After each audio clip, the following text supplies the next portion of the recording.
A reading from the first letter of St. John.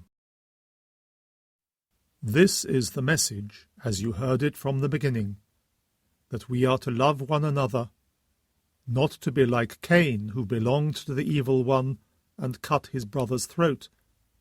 Cut his brother's throat simply for this reason, that his own life was evil and his brother lived a good life. You must not be surprised, brothers, when the world hates you. We have passed out of death and into life, and of this we can be sure because we love our brothers. If you refuse to love, you must remain dead. To hate your brother is to be a murderer, and murderers, as you know, do not have eternal life in them.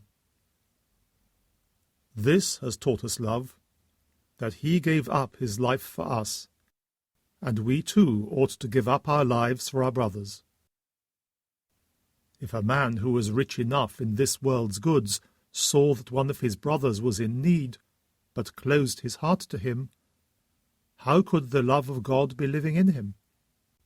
My children, our love is not to be just words or mere talk, but something real and active.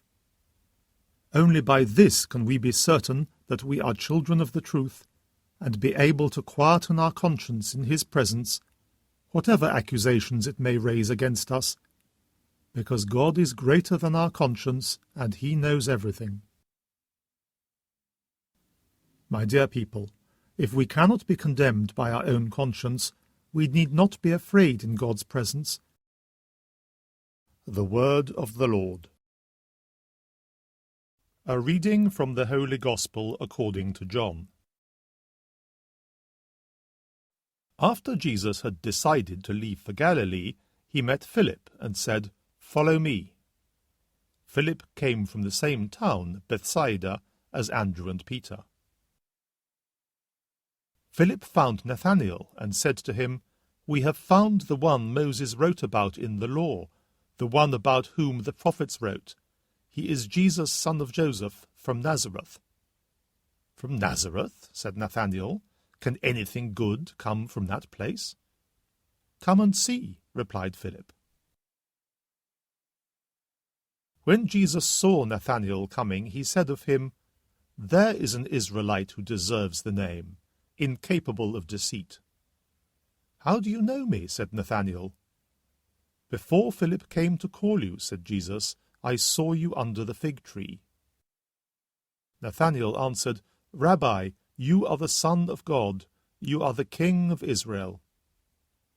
Jesus replied, "You believe that just because I said, 'I saw you under the fig tree.'